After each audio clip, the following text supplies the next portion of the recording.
संपूर्ण विश्वाला शांतीचा आणि अहिंसेचा मार्ग दाखविणारे महाकरुणिक तथागत भगवान बुद्ध, भारतीय राज्यघटनेचे शिल्पकार परमपूज्य बोधिसत्व डॉक्टर बाबासाहेब आंबेडकर, क्रांतीवीर ज्योतिबा फुले आणि क्रांतीज्योती सावित्रीमाई फुले या सर्व महामानवांना, त्याच्या विचारांना आणि प्रतिमांना माझा पंचांग प्रणाम. आज 10 मार्च आहे आणि 10 मार्च हा माता सावित्रीमाई फुले यांची आज पुण्यतिथी आहे. आणि या पुण्यतिथीच्या निमित्ताने मी सावित्रीमाईंचा अल्प असा परिचय आपणासमोर देणार आहे. सावित्रीमाईंचा जन्म 3 जानेवारी 1831 सातारा जिल्ह्यातील नायगाव या छोट्याशा खेडेगावात झाला. त्यांचे वडील खंडोजी नेवासे पाटील आणि आई लक्ष्मीबाई या दाम्पत्याच्या पोटी या थोर कन्या क्रांतीज्योतीचा जन्म झाला. आणि त्यावेळच्या या समाज प्रथेनुसार लहान वयातच मुलीची लग्न होत आणि त्या समाज प्रथेला अनुसरून सावित्रीमाईंचं देखील वयाच्या 9व्या वर्षी 1840 ज्योतिबा फुले यांच्याबरोबर त्यांचं लग्न संपन्न झालेलं आहे. ज्योतिराव जे होते हे थोर विचारवंत होते, क्रांतिकारक विचारांचे होते, थोर असे समाज सुधारक होते. त्याचप्रमाणे ते दानशूर देखील होते आणि उद्योगपतीसुद्धा होते. तेव्हा त्यांच्या असं लक्षात आलं की त्यावेळची जी समाज व्यवस्था होती त्या व्यवस्थेमध्ये शूद्र आणि स्त्रिया यांना कसलेही अधिकार दिलेले नव्हते. त्यांची परिस्थिती अत्यंत दयनीय होती. स्त्रिया मग त्या कोणत्याही वर्णातल्या असो, ब्राह्मण असो, क्षत्रिय असो, वैश्य असो की शूद्र असो, सगळ्या वर्णातील स्त्रियांची परिस्थिती अत्यंत दयनीय होती. त्यांना कोणत्याही प्रकारचे अधिकार नव्हते. ना शिक्षणाचा अधिकार होता, ना नोकरी करण्याचा अधिकार होता. स्त्रियांनी फक्त चूल आणि मूल एवढ्यापुरतंच स्त्रियांना मर्यादित ठेवण्यात आलेलं होतं. आणि मग ही परिस्थिती बदलायची असं ज्योतिबा फुल्यांनी ठरवलं.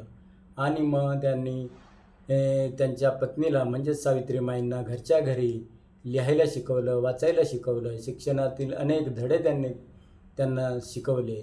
आणि सावित्रीमाईंनी देखील तितक्याच तत्परतेने ज्योतिरावांनी शिकवलेलं जे आहे ते आत्मसात केलं. त्या लवकरच साक्षर झाल्या. त्या चांगल्या प्रकारे लिहायला लागल्या, वाचायला लागल्या.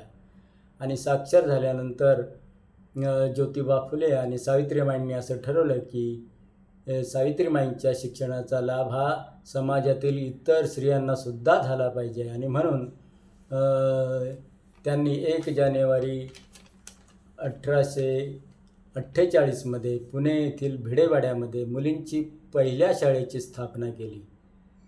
या शाळेमध्ये सुरुवातीला 6 विद्यार्थिनींनी प्रवेश घेतला.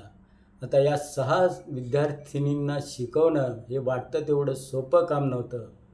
या कामात अनेक लोकांनी त्यांना अडथळे उत्पन्न केले, विरोध केला. कर्मठ लोकांनी तर ज्योतिरावांचे जे वडील होते गोविंदराव हे जुन्या चालीरीती आणि परंपरा पाळणारे होते. आणि मग त्यांनी त्रास द्यायला सुरुवात केली. त्यांच्यावर बहिष्कार घालण्याची त्यांनी भाषा सुरू केली. आणि मग त्यामुळे ज्योतिराव आणि त्यांच्या वडिलांमध्ये वादविवाद होऊ लागले. वादविवाद होऊ नयेत म्हणून ज्योतिराव फुले आणि सावित्रीमाईंनी त्या घरातून बाहेर पडण्याचा निर्णय घेतला. आणि बाहेर पडल्यानंतर पुणे येथील गंजपेठेतील उस्मान शेख आणि त्यांच्या भगिनी फातिमा शेख या दोघांनी त्यांनी आपल्या घरामध्ये या फुले दाम्पत्याला राहायला जागा दिलेली आहे. पुढे या फातिमा शेख यांनीसुद्धा सावित्रीबाईंच्या या स्त्री शिक्षणाच्या कामात फार मोलाची मदत केलेली आहे. आणि त्यांनीसुद्धा स्त्री शिक्षणाच्या कामात भरीव असं कार्य केलेलं आहे. सावित्रीमाई जेव्हा मुलींना शाळेत शिकवायला जात तेव्हा त्यांना अनेक संकटाचा सामना करावा लागला. स्त्रियांनी तर त्यांच्या अंगावर केर कचरा फेक, कुणी त्यांच्या अंगावर चिखल फेकलं, कुणी शेण फेकलं, कुणी त्यांच्यावर दगड फेकले. अशा प्रकारे त्रास सहन केल्यानंतरही सावित्रीमाई डगमगल्या नाहीत. त्यांनी धैर्याने या संकटाचा मुकाबला केला आणि आपलं स्त्री शिक्षणाचं कार्य जे आहे ते नेटाने पुढे चालू ठेवलं. त्यांच्यावर अशी चिखलफेक व्हायची, शेणफेक झाल्यामुळे त्यांची साडी जी आहे ती मलिन होऊन जायची. आणि त्याच्यावर उपाय म्हणून मग त्यांनी स्वतःबरोबर एक जादा साडी घरूनच घेऊन जायच्या. आणि मग शाळेत गेल्यावर मलिन झालेली साडी त्या बदली करायच्या आणि सोबत आणलेली दुसरी साडी परिधान करून स्त्री शिक्षणाचं कार्य जे आहे त्या पुढे मुलींना शिकवण्याचं काम त्या पुढे करत असत. तर अशा प्रकारे 1848 ते 1852 या 4 वर्षातच पुण्यामध्ये जवळजवळ 18 शाळा या फुले दाम्पत्याने सुरू केलेल्या होत्या. आणि या शाळेमध्ये जेव्हा परीक्षण झालं तेव्हा प्रथम आदर्श शिक्षिका म्हणून पुरस्कार जो आहे सावित्रीमाईंना घोषित झालेला आहे. 1853 पुण्यातील मेजर कँडी यांनी फुले दाम्पत्याच्या या स्त्री शिक्षणाच्या कार्याबद्दल त्यांनी दोघांचाही गौरव समारंभ आयोजित केला होता. आणि त्यांचा गौरव झाल्यामुळे कर्मठ लोकांचा संताप अनावर झाला आणि मग त्यांनी फुले दाम्पत्याची हत्या करण्यासाठी रोडे रामोशी आणि धनाजी कुंभार या दोघांना मारेकरी म्हणून पाठवलं. आणि जेव्हा हे दोघे फुले दाम्पत्याची हत्या करण्यासाठी पोहोचले तेव्हा त्यांच्या असं लक्षात आलं की हे दोघे जे आहे ते समाज सुधारणेचं काम करत आहेत, स्त्री शिक्षणाचं काम करत आहेत. आणि मग हेच मारेकरी जे होते तेच त्यांचे पुढे अंगरक्षक बनले. आणि मग सावित्रीमाईंना शाळेत पोचवण्याचं काम आणि शाळेतून पुन्हा घरी नेऊन त्यांना पोचवण्याचं काम ह्या दोघांनीही शेवटपर्यंत केलेलं आहे. तर अशा प्रकारे हे स्त्री शिक्षणाचं काम त्यांचं अव्यवहातपणे चालू होतं. त्यानंतर समाजामध्ये आणखी एक प्रथा त्यावेळी होती की विधवा स्त्रियांचा प्रश्न हा गंभीर स्वरूप धारण केलेला होता. त्या वयात बालवयातच मुलींची विवाह होत आणि काही वेळा जरठ विवाह होत. त्यामुळे तारुण्यातच अनेक मुली विधवा व्हायच्या. आणि मग या विधवा झालेल्या स्त्रियांपुढे एकतर सती जायचा पर्याय होता किंवा मग त्यांचं केशवपण केलं जायचं. आणि केशवपण करून त्यांना 4 भिंतीमध्ये डांबून ठेवलं जायचं. त्यातूनच पुढे त्यांच्यावर अन्याय अत्याचार होत आणि अन्याय अत्याचारातून जर त्यांना गर्भधारणा झाली तर मात्र त्यांना त्या विधवा स्त्रीला एकतर आत्महत्या करावी लागेल किंवा मग त्यांच्या गर्भाची त्यांना हत्या करावी लागेल. अशा प्रकारचा हा प्रश्न त्या समाजामध्ये त्या काळात होता. आणि यासाठी फुले दाम्पत्याने मग विधवा पुनर्विवाह कार्यक्रमास सुरुवात केली. त्या कार्यक्रमाला त्यांनी चालना दिली आणि ज्यामुळे स्त्रियांना आपलं आयुष्य पुन्हा सुरू करण्याची त्यांना संधी मिळाली. याच उद्देशाने सावित्रीबाईंनी विधवा स्त्रियांसाठी आश्रम देखील उभारले. त्याचप्रमाणे गर्भामध्ये बालहत्या होऊ नये यासाठी त्यांनी बालहत्या प्रतिबंधक गृहांची उभारणी केली. त्याचप्रमाणे या अनाथ मुलांचं संगोपन करण्यासाठी सुद्धा त्यांनी अनाथालयाची स्थापना देखील केली. फुले दाम्पत्याला याच प्रसंगी त्यांनी पुण्यातील न्हावी समाजाचा केशवपण होऊ नये म्हणून न्हावी समाजाचा संप देखील त्यांनी घडवून आणला. फुले दाम्पत्याला मूलबाळ असं काही झालं नाही आणि म्हणून त्यांनी काशीबाई नावाच्या एका ब्राह्मण विधवेच्या मुलाला दत्तक घेतलं होतं. त्या मुलाचं नाव यशवंत असं ठेवलं आणि त्याला त्यांनी उच्च शिक्षण देऊन त्याला डॉक्टर बनवलेलं होतं.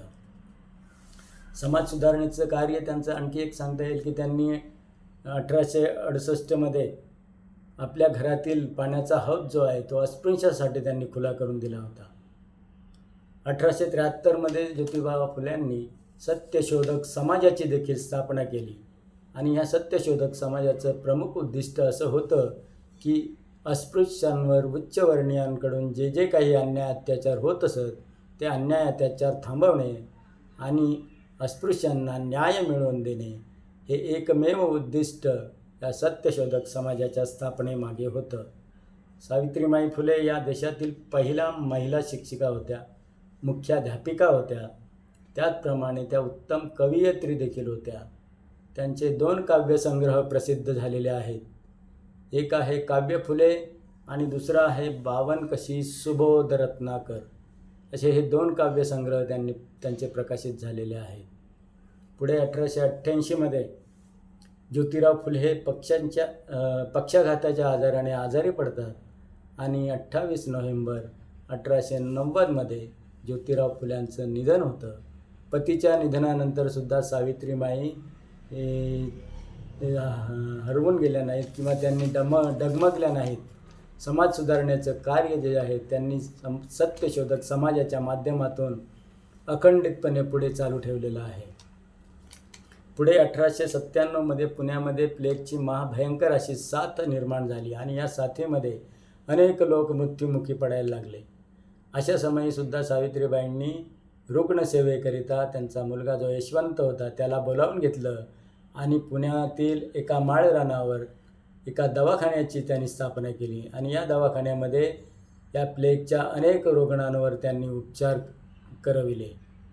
एका रुग्णाला तर त्यांनी पाठीवर घेऊन 4 मैल पायपीट करून या दवाखान्यामध्ये त्यांनी दाखल करून घेतलं होतं.